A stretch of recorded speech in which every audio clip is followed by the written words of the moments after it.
barumsa kooti yaamni baay'atte namaa kan nama gooti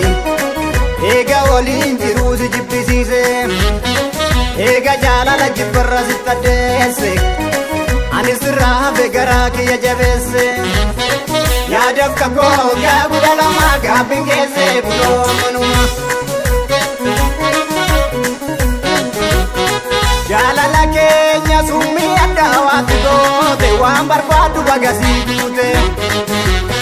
waan abduu kee abbaa horii argannaan nama biraa natti taate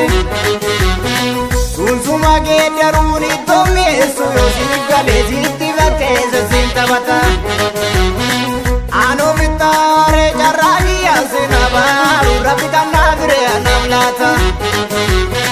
yoo nan balleesse akka har'aa yoo qabaatte ala cubbuun keena na hikkatini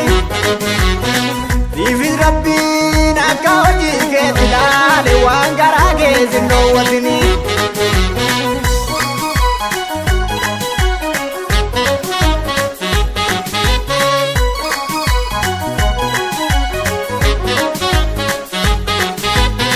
Kiyya gattee nama biraa harka galtee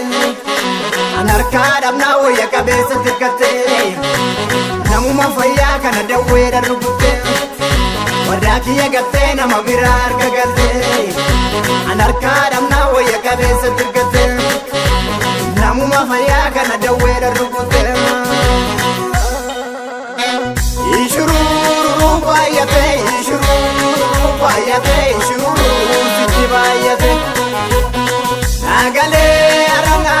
Nagale,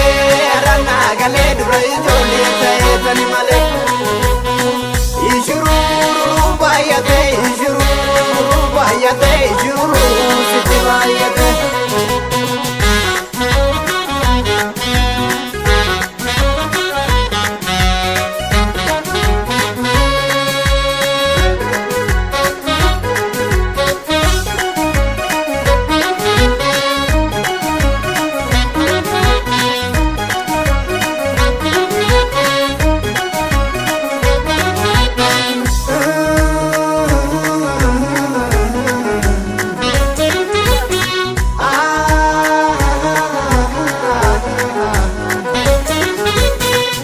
Ifangate carraa barumsa kooti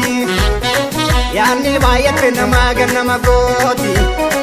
eega waliin jiruu si jibbisiise eega jaalala jibbarra sitti addeesse ani sirraa hafe garaa kiyya jabeesse yaadaf kakoo gaagudha lamaa gaabbiin keesse kunoo manuma dugda duubaa akka garaa qabuun beekne diya jedhee daljilaala ati qalbii kee amma geessu otoo beeku maaliif wadaa galuudhatte jila maalummaa waadaa si agarsiisa rabbii gaafa guyyaa murtii kee ga'e jaalatanii too maraachuun durii moo baatu natti ba'e Siyamane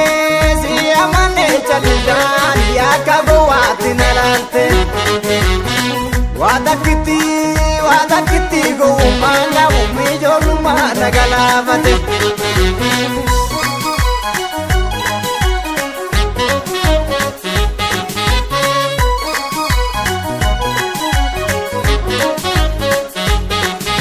Wadaa kiyya gattee nama biraa harka galtee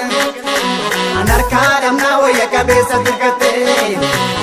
namuma fayyaa kana dawweedha rukuttee wadaa kiyya gattee nama biraa harka galtee an harkaa dhabnaa wayya qabeessa tirkattee namuma fayyaa kana dawweedha rukuttee